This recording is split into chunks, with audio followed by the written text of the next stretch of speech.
Yesterday, Rais Uhuru Kenyatta had a meeting with the Jubilee officials in State House.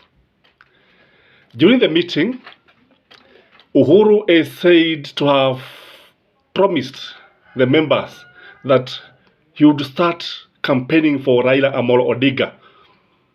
Again, he said that he will hit the ground running and people will see the true Uhuru Kenyatta. He said he had been working. He said Jubilee never died. It had been working. And Uhuru promised that he will face his deputy head on. He declared war on his deputy. And this is the beginning of the end of the proud deputy president, the arrogant deputy president, the guy who has been disrespecting the president. Will face the real Uhuru Kenyatta, the man who holds the sword, the man who is the commander-in-chief of the armed forces, the man with all the state resources. He said that Uhuru, is not Kibaki, is not Moi. And he means no word. From reliable sources, I learned that is the Gashi's Kaman TV, they learned that Uhuru may hit the ground even before the end of this month. And he said he doesn't need to be accompanied by Baba. He'll do it alone. He'll do it with the people who support his government. On another note, Jubilee will hold its National Delegate Conference on between 25th and 26th. That is February this month at KICC. And Uhuru will chair the NDC. And we are lucky to see a revamped NDC, that is Jubilee, a new Jubilee with a new logo, with a new whatever, even the symbols, and I think even the colors. So this is going to change everything in the Mount Kenya region. It is going to change everything in this country. Politics will be very different from whatever we are watching now.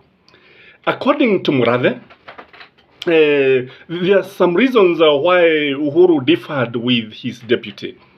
And one reason is that Ruto was trying to sabotage Uhuru.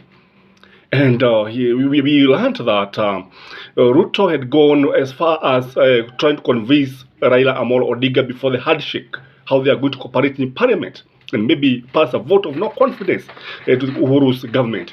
That is the reason why they differed so much. That is why Uhuru doesn't trust this man anymore. The other reason is that William Samoei Ruto had planted spies in the State House. These spies would tell Uhuru, who would tell Raila, and not Raila, they would tell Ruto who was visiting the house, who was visiting the president, whatever was being discussed. So you can imagine planting spies to the head of state and you are just his deputy.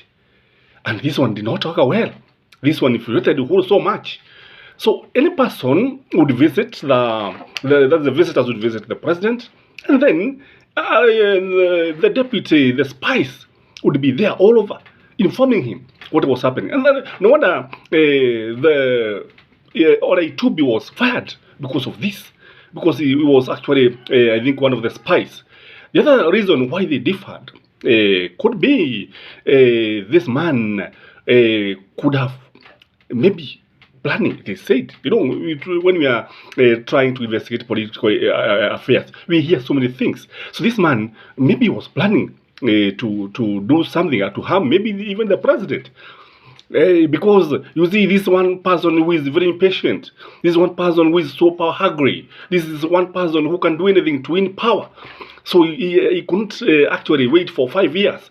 That is why even he started campaigning, because he would be very happy if the president death maybe occurred before the end of the term, so that he could take over. The other reason why I think they differed is that Ruto wanted to control the government and steal a lot of money. And this man could have stolen a lot of money. And this maybe did not go well with Uhuru Kenyatta. You know, Uhuru said he's going to spill the beans why they differed. And I think this is one reason. Because when you look at him, he wanted to control the government so that he can do everything. You know, Uhuru's style was letting the officers work and he let the deputy work independently. But the deputy let him down so much. He wanted to control the government so that he could stay, he could do everything. The other reason, maybe intelligence information had told the president that this man was going to sabotage him. And this man was very dangerous. This man, his ambition were burning. This person could do anything to win power. And then his business interests. There were business wars, maybe. This man, that's William Samoei Ruto, is one person who is very much interested in business and traders, so on and so forth. You remember even the issue of the Eurobond. Even today, it has never been addressed properly. And according to Raila, this issue raises so many questions. According to the Auditor General, they also raise so many questions. So these are things that we are expecting to hear from Uhuru Kenyatta. The other issue is that Ruto, if you look at Ruto, is now gabbling with Mount Kenya because what is happening is that he is realizing that the mountain has actually shifted toward Raila. They are supporting Raila Amolo Odinga, and this man is very bitter. No wonder when you look at him, he decided to visit Moses Kuria. I understand from reliable sources that this man promised Moses Kuria the post of running mate. He wanted him to be his running mate, but Moses Kuria turned down the offer. Although nobody actually really can tell what Moses wants. What he knows, what he wants is a game plan. It's very hard to understand because today he is castigating Azimio, tomorrow he's praising Azimio, and yesterday